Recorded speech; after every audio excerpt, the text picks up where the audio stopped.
Hi, welcome to CS Simplified. Today I am going to explain about knowledge based agent. So what is a knowledge base? మనకి database తెలుసు కదా. Database means it contains a huge amount of data. Here also knowledge base means it contains full of knowledge. So ఈ knowledge అనేది ఎలా తీసుకుంటుంది అంటే percepts through the environment means చుట్టూ ఉన్న ఎన్విరాన్మెంట్ని అబ్జర్వ్ చేసి ఎన్విరాన్మెంట్ నుంచి ఇది గ్రహిస్తుంది. పర్సెప్షన్ మీన్స్ గ్రహించడం. ఓకే, హియర్ నాలెడ్జ్ బేస్డ్ అంటే it is full of knowledge. Then what is agent? Agent is nothing but combination of perception, decision, action. Means the agent percepts the information from the environment. అంటే by observing the environment, మన చుట్టూ ఉన్న ఎన్విరాన్మెంట్ని observe చేసుకొని మనం అందులో ఉన్న నాలెడ్జ్ని గ్రహిస్తామట. Perception means the agent observes the environment and get the knowledge through sensors. ఈ ఇన్ఫర్మేషన్ ఈ స్టెప్లో ఏదైతే వచ్చిందో ఈ ఇన్ఫర్మేషన్ని బేస్ చేసి డెసిషన్ తీసుకుంటాడు. అకార్డింగ్ టు దట్ యాక్షన్ జరుగుతుంది. Suppose fire, if there is a fire, what we are percepting that if there is a fire, if you go nearby the fire you will met with an accident. అంటే అక్కడ fire ఉంది, మనం fire దగ్గరికి వెళ్తే మనం ఏంటి మనకి జరుగుతుంది యాక్షన్, బర్నింగ్. సో మనం ఏం డెసిషన్ తీసుకుంటాం? You are decided not to go near by the fire. That is action. ఏం చేస్తాం? డెసిషన్ తీసుకున్న తర్వాత యాక్షన్, మనం ఇంకా ఫర్దర్ స్టెప్ అనేది వెయ్యం. That is a perception decision agent. For example human, robots, self-driving cars. These are all examples of a knowledge-based agent. In knowledge-based agents, you have different components. First component is sensor. Sensor ఏం చేస్తుంది? collects information from the environment. So sensor అనేది ఈ పర్సెప్షన్లో part.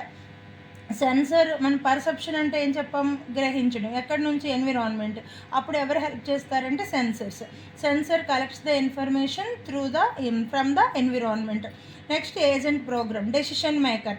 So based on this information agent makes the decision. Activator means it executes the action. ఇక్కడ డెసిషన్తో మనం ఏ decision తీసుకున్నామో ఆ డెసిషన్ని ఇక్కడ ఎగ్జిక్యూట్ చేస్తాం. Environment means external world. So structure of the knowledge based agent equals to architecture plus agent program. Agent program is a software. ఏం చేస్తుంది? It maps the percept sequences to actions. ఇది ఏదైతే ఇన్ఫర్మేషన్ని percept చేశారో దానిని actions కింద convert చేసేది agent programme. So ఈ ఏజెంట్లో మీకు డిఫరెంట్ టైప్స్ ఉన్నాయి. What are the different types? Simple reflex agent, model based reflex agent, goal based agent, utility based agent, learning agent. First one is simple reflex agent. Acts only on the current perception. Do not consider past information. అంటే previous input ఏమీ గుర్తుండదు.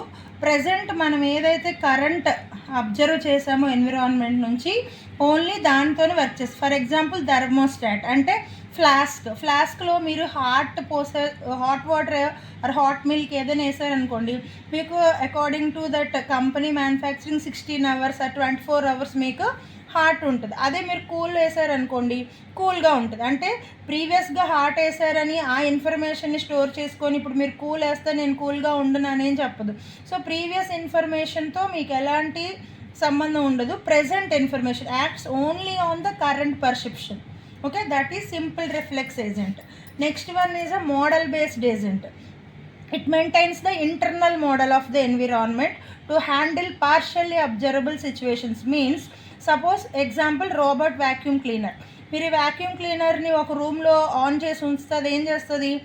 Based on the environment ఆ internal మోడల్ని adjust చేస్తుంది. అంటే if there is a dust, the robot vacuum cleaner adjusts the internal model to clean the dust.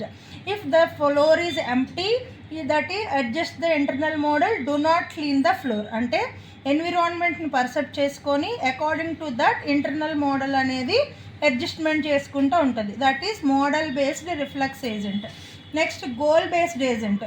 It choose action to achieve goals. GPS navigation. ఇప్పుడు మనం Google maps పెట్టుకొని వెళ్తాం కదా. goal based agent is one of the Google map is one of the example of a goal based agent. So మనం ఎటు వెళ్ళాలి, so according to that navigation wheel move. So choose action to achieve goals. Next utility based agent, choose actions that maximise the utility if when there are multiple possible outcomes. మీరు travel చేస్తున్నారు, from A to B you are travelling, you have multiple routes to travel from A to B, from source to destination you have to reach. అంటే మీరు source నుంచి డెస్టినేషన్కి వెళ్ళడానికి మీకు number of roots ఉన్నాయి. ఈ number of రూట్స్లో optimal route ఏది అనేది find చేసి, అంటే ఆప్టిమల్ రూట్ని మీరు సెల్ఫ్ డ్రైవింగ్ కార్కి అసైన్ చేస్తుంది. అంటే మీరు షార్టెస్ట్ టైంలో ఆప్టిమల్ పాత్లో రీచ్ అవుతారు, డ్రైవ్ చేసుకుంటా వెళ్ళి. That is utility based agent. Next learning agent. Learning agent means improve their performance through learning. అంటే నేర్చుకుంటూ ఉంటుంది. Learn it is based on the learning process. Suppose ఇంతకుముందు మనకి కస్టమర్ కేర్ కాల్ సెంటర్స్ ఉండేవి, instead of that మనకి ఇప్పుడు chat boards replace చేసాయి. అంటే మీకు ఏదైనా ప్రాబ్లం వస్తే ఏంటి, ఒక క్వశ్చన్ ఇస్తుంది చాట్ బోర్డ్, మనం ఆన్సర్ ఇస్తాం. అగైన్ ఈ ప్రాసెస్ మనకి కంటిన్యూ అవుతూ ఉంటుంది. అందులో మనకి స్పెసిఫైడ్ ప్రాబ్లం, మనకి వచ్చిన ప్రాబ్లం ఉంటే ఓకే, లేకపోతే మనకు ఒక టెక్స్ట్ బాక్స్ ఇచ్చి మీ ప్రాబ్లమ్ని ఇక్కడ చెప్పండి అని చెప్తారు కదా. నెక్స్ట్ టైం వాళ్ళు చాట్ బోట్ అప్డేట్ చేసినప్పుడు ఏం చేస్తారంటే, మనం ఏదైతే కొత్త ప్రాబ్లమ్ని ఇచ్చామో దానిని అందులో యాడ్ చేస్తారు. అంటే ఇంకొక పర్సన్ నుంచి ఒక ప్రాబ్లం నేర్చుకుంది, లెర్నింగ్ ఏజెంట్, అక్కడ మళ్ళీ డిస్ప్లే చేస్తారు. సో ఈ ప్రాసెస్ అనేది ఎండ్లెస్, కంటిన్యూగా జరుగుతూ ఉంటుంది. These are the different types of agents. This is all about the knowledge based agent.